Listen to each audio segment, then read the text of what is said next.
تو حضور علیہ الصلوۃ والسلام نے فرمایا اگر تمہارے ماں باپ تم پر ظلم بھی کریں تو تم نے پھر بھی نیکی کرنی ہے، تمہارے رویے سے خیر ہی پھوٹنی چاہیے، تمہارے لب و لہجے سے ان کے لیے ہمیشہ خوبصورت رائے کا اظہار ہی ہونا چاہیے، تمہارے بازو ان کے لیے ہمیشہ کھلے رہنے چاہیے، اور تمہیں ان کے معاملے میں ہمیشہ اپنے رب کو جواب دینے کا تصور قائم رکھنا چاہیے، تمہارے اندر کہیں کمزوری نہ آئے۔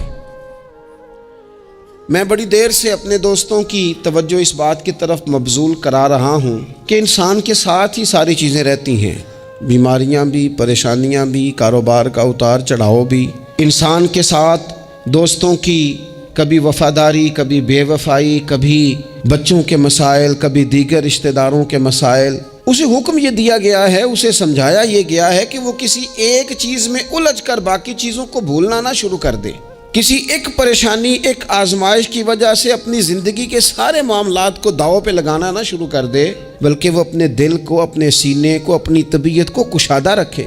یہی معاملہ ماں باپ کے تعلق سے ہوتا ہے۔ ہم نہ ذرا دیگر کاموں میں بعض اوقات اس طرح کا الجھتے ہیں کہ اپنی اس اہم ذمہ داری سے ہم نظریں ہٹا لیتے ہیں۔ میرے نبی اکرم صلی اللہ تعالی علیہ وسلم سے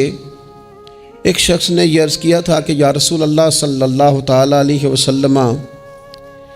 میں نے نہ تیز دھوپ میں جلتی اور تپتی ہوئی زمین پر کئی میل کا سفر اپنی ماں کو اٹھا کے اس طرح کیا ہے کہ میرے پیروں میں جوتے نہیں تھے۔ اس پوری بات کو پھر سے آپ سمجھے بھلا میں نے کیا کہا۔ یعنی گرم زمین پر گرمیوں میں چلنا ایک انتہائی مشکل کام ہے، اور پھر گرمی اگر عرب شریف کی ہو اور صحرائی علاقہ ہو، اور پھر آپ نے ایک شخص کو بھی کندھوں پر اٹھایا ہوا ہو۔ یا رسول اللہ صلی اللہ تعالی علیہ وسلم، گرم موسم میں گرم ریت پر ننگے پاؤں ماں کو اٹھا کر میں نے میلوں کا سفر کیا ہے۔ خدا را میری بات کو تقریر نہ سمجھنا، یہ ایک غلام نے اپنے نبی سے سوال کیا ہے۔ اس سوال کی لذت کو محسوس کریں اور پھر جواب کا حسن ملاحظہ کریں۔ عرض کی حضور، پڑھا میں نے سنا ہے کہ ماں باپ کی خدمت کا حق ادا کرنا چاہیے، تو وہ میں کوئی حق ادا کر سکا ہوں، کوئی خدمت کر سکا ہوں؟ اس نے کہا میں نے میلوں ننگے پاؤں تپتی زمین پر صحرا میں سفر کیا ہے۔ تو محبوب کریم نے بھی اسے سبق یاد کرایا۔ اس نے اپنی طرف سے خدمت بتائی تھی تو حضور نے ماں کی شفقت بتائی۔ فرمایا جب تو پیدا ہوا تھا تو تیری ماں کو درد کے جھٹکے آئے تھے، وہ جو جھٹکے آئے تھے نا، ان جھٹکوں میں سے اب یہ ایک جھٹکے کا بھی تو حق ادا نہیں کر سکا۔ وہ جو درد کے جھٹکے تھے، وہ جو تکلیف تھی، کتنی مائیں دوران زچ کی دنیا سے چلی جاتی ہیں۔ وہ بیٹا پیدا کر گئی، خود رخصت ہو گئی، وہ جان پر کھیل گئی، لیکن ایک زندگی دنیا میں چھوڑ گئی۔ لیکن کیا کبھی ایسا ہوا ہے کہ کسی ماں نے کہیں کھڑے ہو کے کہا ہو کہ اوہو میں نے بڑا کام کیا ہے، میں نے بڑی خدمت کی ہے، میں نے یہ کیا ہے، میں نے یہ اعزاز دیا ہے، لیکن بچے تھوڑا سا کر کے نا، آپ نے ناراض نہیں ہونا، میں نے اپنے کانوں سے یہ باتیں سنی ہیں کہ جی الحمدللہ میں نے ابا جی کو حج کرایا ہے، شکر ہے اللہ کا جی، ابا جی میرے پاس ہی تھے جی، باقی بھائیوں کے پاس نہیں تھے۔ تو ابا جی کس کے تھے؟ پڑوسی نے حج کرانا تھا، آپ کے پاس تھے نا، تو آپ کے والد ہی تھے نا۔ آپ نے یہ 20 مرتبہ بتایا ہے کہ والد کی میں خدمت کرتا ہوں، میرے پاس رہتا، یہ بھی بتاؤ کہ ابا نے مجھے حصہ کتنا دیا ہے۔ ساتھ یہ بھی بیان کرو کہ صرف ابا ہی میرے پاس نہیں رہتا، میں نے بھی ساری زندگی باپ کے پاس ہی گزاری ہے۔ اس نے بھی کبھی کہا تھا چاروں میرے پاس ہوتے ہیں، پانچوں میں نے رکھے ہوئے ہیں۔ کیا مذاق ہے، کتنی چھوٹی سوچ ہے۔ اپنے والدین کے ساتھ بڑا رویہ عمدہ کیا جائے، کبھی نہ الجھنا۔ خبردار، ایک مقام پر ماں باپ کی نافرمانی کی جا سکتی ہے، وہ کب؟ جب وہ آپ کو دین کے مخالف چلنے کا کہیں، جب رب رسول کی مخالفت کا معاذ اللہ کہیں، اور مسلمان والدین یہ کبھی کہہ سکتے نہیں۔ باقی ہر کام میں ان کی فرما برداری ہے، ان کی خدمت ہے، ہر جائز کام میں ان کی بات کو تسلیم کرنا ہے۔ بلکہ حضرت اسماء بنت ابی بکر صدیق، حضرت صدیق اکبر رضی اللہ تعالی انہوں کی صاحبزادی ہیں، انہوں نے ایک دفعہ نبی پاک علیہ السلام کی خدمت میں ایک سوال بھیجا تھا، عرض کی یا رسول اللہ صلی اللہ تعالی علیہ وسلم ماں مشرکہ ہے، اللہ رسول کو نہیں مانتی، معاذ اللہ، ماں مشرکہ ہے، تو حضور وہ مجھ سے ملنا چاہتی ہے، کیا میں اس سے حسن سلوک کر سکتی ہوں؟ نبی کریم نے فرمایا تیری تو ماں ہے نا، چل تو اچھا سلوک ہی کر، تو اپنا رویہ اس کے ساتھ ٹھیک رکھ، کیونکہ تیری والدہ ہے۔ میں آج حقوق والدین پر تقریر نہیں کرنے جا رہا، بس ایسے ہی مجھے خیال آیا۔ میں ایک دوست نے ایک سوال پوچھا ہے، مجھے اچھا لگا ان کا بات پوچھنا۔ انہوں نے یہ پوچھا ہے کہ اگر کسی شخص کے والدین دنیا سے چلے جائیں اور جانے کے بعد اسے احساس ہو کہ مجھ سے بڑی غلطیاں ہو گئیں، اسے احساس ہو کہ بڑی کوتاہیاں ہو گئیں، بڑی جگہوں پہ میں بھول گیا۔ بہت سارے لوگوں کو پچھتاوا ہوتا ہے کہ یار بڑی چیزیں تھیں جو ہم کر سکتے تھے پر ہم سے نہیں ہو سکیں۔ انہوں نے پوچھا جی کوئی اب بھی کوئی اس کا حل ہے؟ تو میں نے کہا ہے نا، ہم رسول رحمت کے ماننے والے ہیں صلی اللہ تعالی علیہ وسلم۔ نبی پاک صلی اللہ تعالی علیہ وسلم نے ارشاد فرمایا، الترغیب والترہیب میں حدیث موجود ہے، حضرت انس بن مالک رضی اللہ تعالیٰ عنہ حدیث کے راوی ہیں۔ اللہ کے پیارے حبیب علیہ الصلوۃ والسلام نے فرمایا جس بندے کے والدین یا دونوں میں سے کوئی ایک انتقال کر جائے اور وہ معاذ اللہ ان کا نافرمان ہو، تو فرمایا پھر ان کے لیے دعا کرتا رہے، استغفار کرتا رہے، کرتا رہے، کرتا رہے، کرتا رہے، امید ہے اللہ اسے نیکوکاروں میں لکھ دے گا،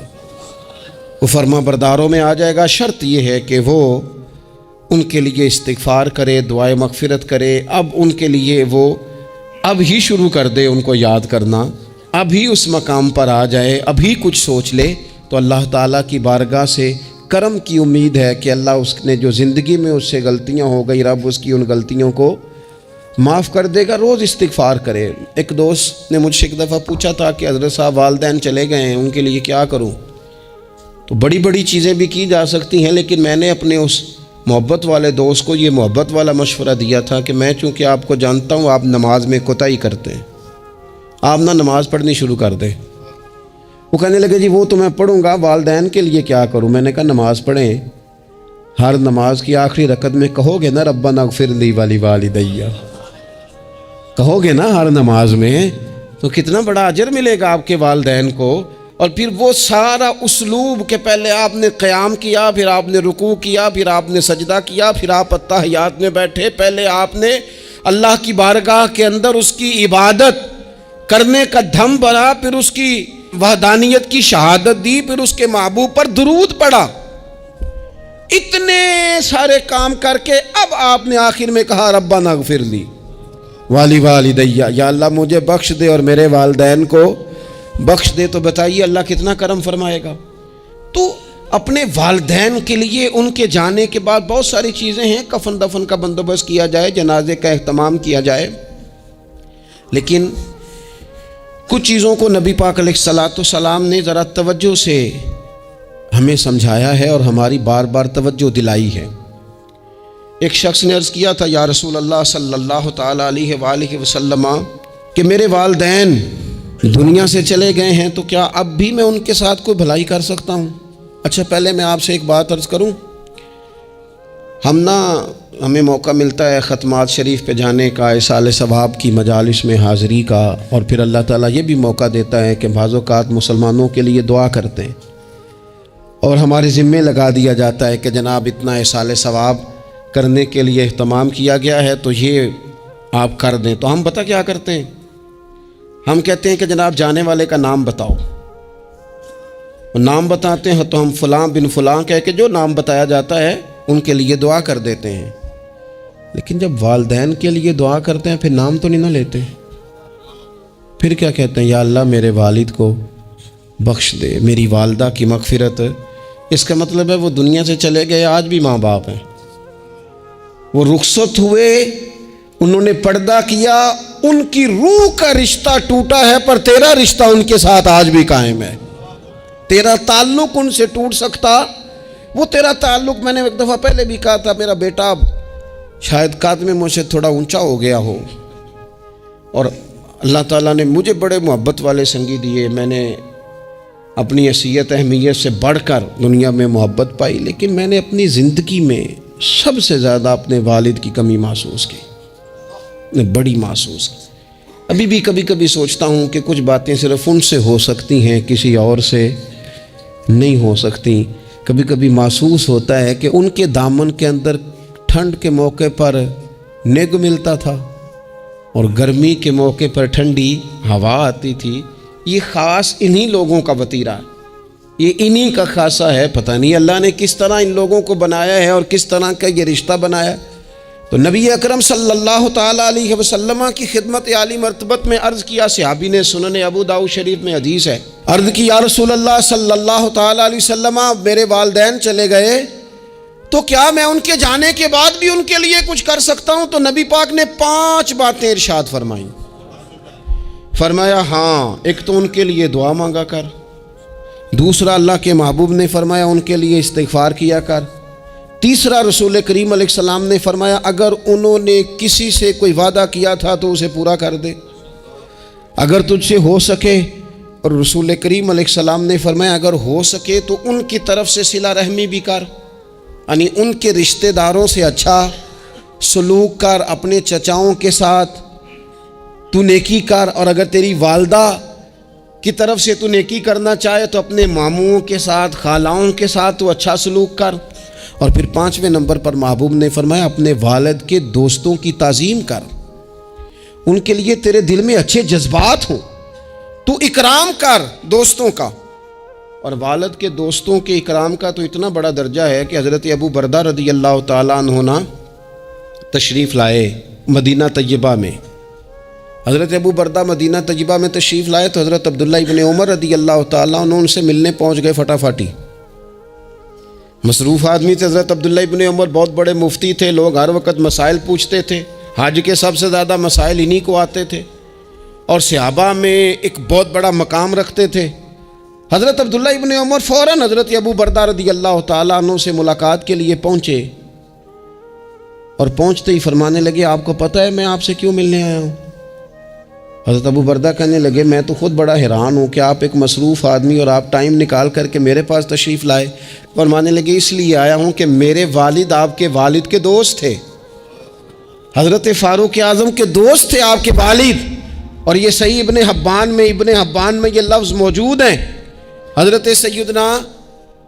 عبداللہ ابن عمر رضی اللہ تعالیٰ عنہ فرمانے لگے نبی پاک علیہ السلام نے فرمایا ہے کہ جو اپنے والد کی قبر میں ان سے اچھا سلوک کرنا چاہے وہ والد کے دوستوں کے ساتھ اچھا سلوک کرے، وہ اس رویے کو، اس محبت کو قائم کرے، اس چیز پر خاص اہتمام کرے، خاص ذوق دے۔ ہمارے ہاں نا جی ہم جلدی سے مصروف ہو جاتے ہیں اور اپنے دوستوں کو زیادہ ٹائم دیتے ہیں، اپنا آنا جانا، اپنا اٹھنا بیٹھنا، اپنے شب و روز ان میں ہم زیادہ وقت گزارتے ہیں۔ کرنے کا کام یہ ہے کہ تھوڑا ٹائم نکال کے، تھوڑی فرصت دیکھ کر اس پر تھوڑی توجہ دی جائے۔ اسی طرح معروف روایت سیاستہ میں موجود ہے، حضرت مالک بن دار کہتے ہیں کہ میں حضرت عبداللہ ابن عمر کے ساتھ جا رہا تھا تو میں نے دیکھا ایک بدو ننگے پاؤں اور ننگے سر آ رہے ہیں۔ حضرت عبداللہ ابن عمر نے فٹافٹ انہیں اپنی سواری بھی دے دی، سیاستہ سے حدیث عرض کر رہا ہوں، سواری بھی دے دی اور پگڑی بھی دے دی۔ فرماتے میں نے عرض کی حضرت عبداللہ ابن عمر سے کہ حضور یہ بدو ہیں گے تو تھوڑے سے نذرانے پہ بھی خوش ہو جاتے، آپ کوئی عام معمولی سا تحفہ بھی دیتے تو راضی ہو جاتے، اور آپ نے پگڑی بھی دے دی اور گھوڑا بھی دے دیا۔ حضرت عبداللہ ابن عمر کہنے لگے یہ کوئی عام آدمی نہیں، یہ میرے والد کے دوست ہیں، اور والد کے دوستوں سے محبت کرنا یہ ہمیں رسول رحمت نے سکھایا ہے، کیونکہ اصلاں نال جے نیکی کریے تو نسلاں تاک نہیں بھول دے۔ محبتوں کو قائم رکھنا، ان کو دوام دینا۔ ہمارا تو چچا کے ساتھ سلوک نہیں رہتا، توجہ نہیں رہتی۔ ہم نے اصالِ ثواب کا جو مفہوم بنا لیا ہے وہ بڑا گڑبڑ ہے۔ اگر تو کسی کے پاس بہت زیادہ پیسے ہوتے ہیں تو وہ اصالِ ثواب کی محفل ویسے ہی ایک سیاسی اجتماع بن جاتی ہے، اور جو عام لوگ ہیں ان کا زور کہیں نہیں چلتا تو چلو مسجد میں تو چلتا ہی ہے نا، وہ آ کے کہتے ہیں مولوی صاحب کو کہ بچے بھیج دیں اور پورا قرآن پاک پڑھانا ہے ہم نے، بھئی نبی پاک علیہ السلام نے تو فرمایا جتنی دیر دل جمے اتنی دیر پڑھو، آپ نے کیوں پابند کیا پورا پڑھنے کا؟ اور پھر اللہ تبارک و تعالیٰ اگر معاف فرمانے پہ آئے، وہ تو پتر بسم اللہ بھی پڑھے تو اللہ باپ کو معاف فرما دیتا ہے۔ شرط یہ ہے کہ خلوص ہو، وہاں تو معیار دیکھا جاتا ہے، مقدار تھوڑی دیکھی جائے گی۔ تو ایصال ثواب تو یہ ہے کہ آپ ضرورت دیکھیں کس چیز کی ہے۔ ہمارے ہاں منوں کے حساب سے کھانے پک جاتے ہیں، بڑی بڑی لمبی دعوتیں ہوتی ہیں، بڑا کچھ ہوتا ہے، لیکن جو ضرورت ہوتی ہے، ضرورت کو ہم نہیں دیکھتے۔ اگر آپ کوئی اور کام ضرورت کا کرا دیں نا، کروڑوں روپیہ آپ نے لگا دیا ختمات پہ اور فلاں پہ، اور جس قبرستان میں آپ نے والد کو دفن کیا اس میں تو غریبوں کے لیے مزید جگہ ہی نہیں دفن کرنے کی، تو یہ اچھا ایصال ثواب نہیں تھا کہ قبرستان کی جگہ بڑھائی جاتی؟ یہ اچھا ایصال ثواب نہیں تھا کہ مسجد کا ماحول دیکھا جاتا، علاقے کے غرباء پر نظر کی جاتی؟ وہ لوگ جو بیچارے قرض کے نیچے آ کے پوری طرح دب گئے ہیں، نفسیاتی مریض ہو گئے، ان غریبوں کو دیکھا جاتا، یہ ایصال ثواب نہیں تھا؟ آپ دیکھیے حضرت سعد رضی اللہ تعالیٰ عنہ نے حضور کی بارگاہ میں عرض کی، یا رسول اللہ صلی اللہ تعالیٰ علیہ وآلہ وسلم، میری ماں ایک غلام آزاد کرنا چاہتی تھی، اگر میں ان کی طرف سے وہ غلام آزاد کر دوں۔ موطا امام مالک میں روایت موجود ہے، اب غلام آزاد جب آپ کر دیتے تھے نا، آج کل تو غلام بکتے نہیں، لیکن ایک قسم غلامی کی آج بھی ہے، بتا دوں آپ کو، وہ جو بندہ ایڈوانس نہیں لے لیتا بیچارہ 4 لاکھ روپیہ، پھر اس کو تنخواہ بھی پوری نہیں ملتی، پھر اس کی جان بھی نہیں چھوٹتی، وہ کہیں اور جا بھی نہیں سکتا۔ بھئی آپ ایڈوانس دیں گے کسی کو، اس کو خرید تو نہیں نہ لیں گے، اس کی مجبوری تو نہیں نہ خریدیں گے، اللہ کو ناراض تو نہیں نہ کر لیں گے۔ آپ ایڈوانس دیں لیکن پھر اسے تنخواہ بھی تو اتنی دیں جتنی معاشرے میں روٹین سے ہوتی ہے۔ یا رسول اللہ اگر میں غلام آزاد کر دوں اپنی ماں کی طرف سے، چل تو بھی کسی کو ایڈوانس معاف کر دے ماں باپ کی طرف سے، چل تو بھی کسی کو چھوڑ دے قرضہ ماں باپ کی طرف سے، چھوڑ دے، کچھ نہیں ہوتا۔ رسول کریم علیہ السلام کی بارگاہ میں عرض کی حضرت سعد نے، یا رسول اللہ صلی اللہ تعالی علیہ وسلم، اگر میں اماں کی طرف سے غلام آزاد کروں تو ماں کو ثواب ملے گا؟ حضور نے فرمایا کرنا، ملے گا نا تیری ماں کو ثواب، کرنا، تم یہ ایصال ثواب، یہ والا ایصال ثواب کرنا۔ حضرت سعد رضی اللہ تعالیٰ عنہ نے ایک مقام پر یہ بھی عرض کیا تھا، ابو داؤد شریف میں موجود ہے کہ یا رسول اللہ صلی اللہ تعالیٰ علیہ وسلم،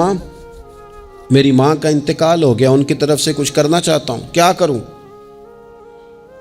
میں آپ سے عرض کرتا ہوں نا، تنقید کرنا تو آسان کام ہے، تو بنائے نا کسی مدرسے میں کمرہ جہاں طالب علم پڑھیں، والدین کی طرف سے بنائیں، جا کے دیکھو نا، یہ بات کرنا تو آسان ہے کہ ہسپتالوں میں ایک بیڈ پہ 4 لوگ پڑے ہیں، تو آپ اپنے والد صاحب کی طرف سے ہسپتال میں 2 کمرے بنوا دینا، آپ کو 20 بیڈ پہنچا دینا، آپ جا کے بات کریں کسی ٹرسٹ والے سے اور کسی سرکاری ہاسپٹل والے سے کہ لائنوں میں لگے ہوئے ہیں لوگ، ہارٹ کا پیشنٹ جو بیچارہ قریب ہو جاتا ہے موت کے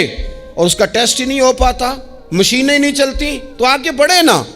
کیا یہ کام نہیں ہے دور بیٹھ کر تنقید کر دینا اور تھوڑی دیر تبصروں کا مزہ لے کے چپ کر دینا؟ یہ تو کوئی بھی کر لے گا، لیکن عملی اقدام کس نے کرنا ہے؟ حضرت سعد نے عرض کی، حضور اماں چلی گئی ہے، ان کے لیے کیا کروں؟ تو شارحین حدیث کہتے ہیں شاید میٹھے پانی کے کنووں کی بعض جگہوں پہ کمی تھی، کریم نے فرمایا پانی کا ایصال ثواب کر۔ حضرت سعد نے اماں کی طرف سے پورا کنواں کھدوایا اور حضور نے نام رکھا، فرمایا یہ سعد کی ماں کے نام کا کنواں ہے، تو کر دیں اماں جی کے نام پر کوئی خیر کا کام۔ اگر اور کچھ نہ ہو سکے تو اگر گلی ہم نے تنگ کر دی ہے نا، تو ابا جی کی طرف سے وہ کشادہ کر دیں، اس کا بھی ثواب ہوگا انشاءاللہ۔ 4 فٹ جگہ چھوڑ دیں تاکہ لوگوں کو آنے جانے میں آسانی ہو۔ جہاں جہاں آپ لوگوں کے لیے خیر کریں گے اس پہ اللہ اجر عطا کرے۔ تو ایصال ثواب کی یہ والی صورتیں بھی اختیار کریں۔ پھر ٹائم نکال کر والدین کی قبر پر جائیں اور وہاں حاضری دیں۔ جو لوگ مزارات پر جانے کے شوقین ہیں وہ ضرور جائیں، میں بھی جاتا ہوں، اور میں آپ کو پہلے بھی کہہ چکا ہوں، میں داتا صاحب رحمۃ اللہ علیہ کبھی بھی اس طرح نہیں گیا کہ میں جلسے پہ گیا ہوں، محفل پہ گیا ہوں، کسی کام گیا ہوں تو حاضری دے لوں۔ میں سمجھتا ہوں یہ ٹھیک نہیں ہے، میں تو داتا صاحب اسپیشل جاتا ہوں، میں تو حضرت بابا صاحب بھی جب جاتا ہوں تو اسپیشل جاتا ہوں، اور میں جاتا بھی ہوں تو ان کی خدمات دینیہ کو، ان کی عظمتوں کو سلام کرنے جاتا ہوں۔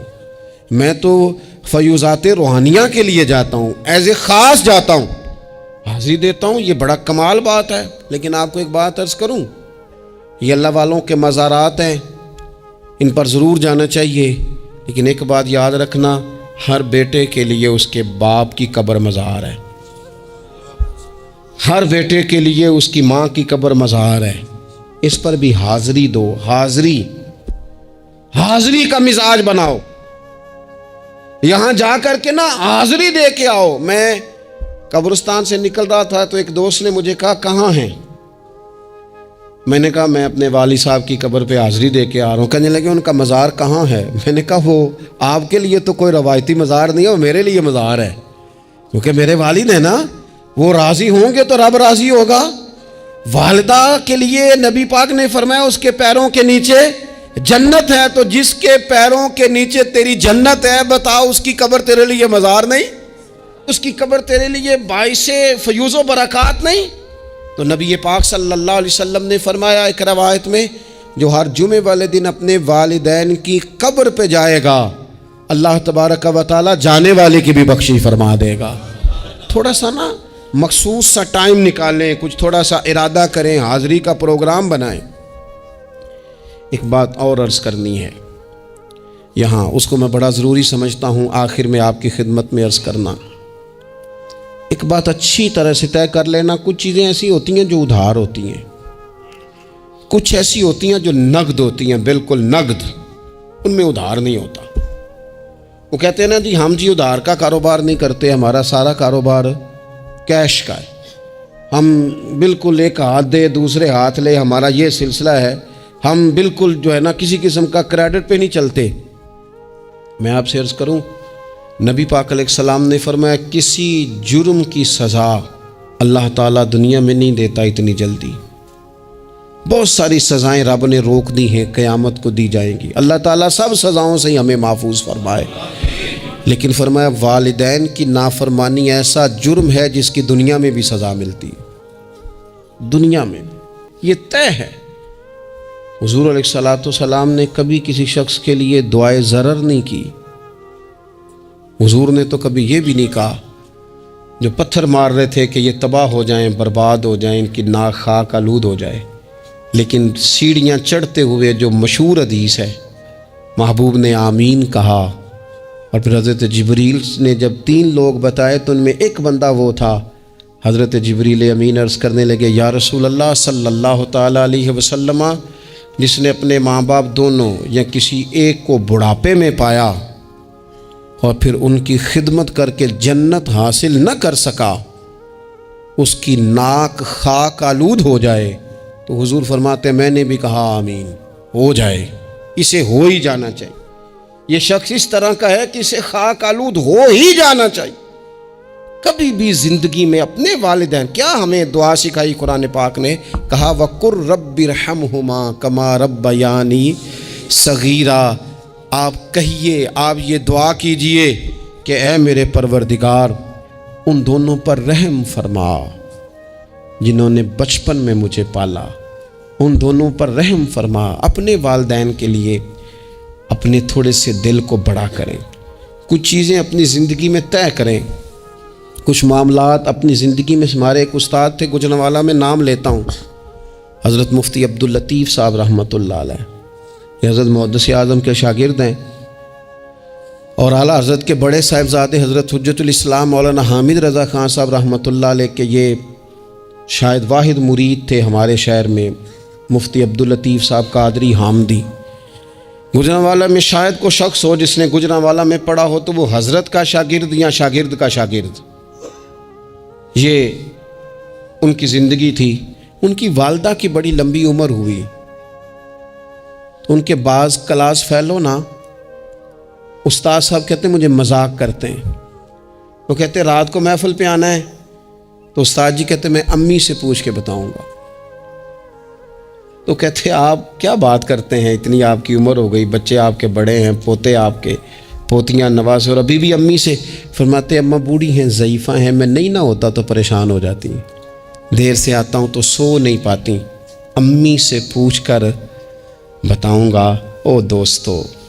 یہ لوگ شاید آج اسی لیے ان کے مزارات سے خوشبو زیادہ آتی ہے، شاید اسی لیے لوگ ان کا نام ممبروں پہ لیتے ہیں، جمعوں میں تذکرے کرتے ہیں، شاید اسی لیے ان کے لیے دعائیں زیادہ ہوتی ہیں، شاید اسی لیے ان کی اسناد زیادہ چلتی ہیں۔ کیا میرے رسول کریم نے فرمایا؟ حضور نے فرمایا صحابہ اگر میری والدہ موجود ہوتی نا اور میں تمہیں نماز پڑھانے آتا اور میں سورہ فاتحہ پڑھ لیتا اور میری ماں پردہ سرکا کے کہتی بیٹا ذرا میری بات سننا، تو فرمایا اللہ کی قسم نماز توڑ کے اپنی اماں کی بات سن کے آتا۔ آپ میری بات کو سمجھیں، اس مفہوم کو اپنی زندگی میں پیدا کریں، اور بالخصوص والدین رخصت ہو جائیں تو پھر تو زیادہ حق بنتا ہے کہ ہم تھوڑا اور زیادہ محتاط ہو جائیں۔ عرض یہ کرنا چاہتا تھا کہ جتنا ذکر آپ کے بچے آپ کے منہ سے اپنے والدین کا سنیں گے اتنا ہی وہ کل آپ کا کریں گے، جتنا وہ آپ کے ساتھ آپ کے والدین کی قبروں پہ جائیں گے اتنا ہی کل کو وہ آپ کی قبر پہ جائیں گے، جتنا وہ آپ کو دیکھیں گے اپنے والدین کے لیے اصال ثواب کرتا اتنا ہی وہ آپ کے لیے کریں گے۔ یہ جو ہم کہتے ہیں نا بچے بعد میں دے دیں گے، پتر اتنے پیسے دے دینا میرے والوں، کوئی نہیں دینے انہوں نے، اس لیے کہ انہوں نے آپ کو اپنے والدین کی طرف سے کوئی صدقہ کرتے نہیں دیکھا، تو وہ آپ کی طرف سے کیوں کریں گے جی؟ یہ تو رواج ہے جو آپ نے ڈالنا ہے تو یہ گھر میں ڈل جانا ہے۔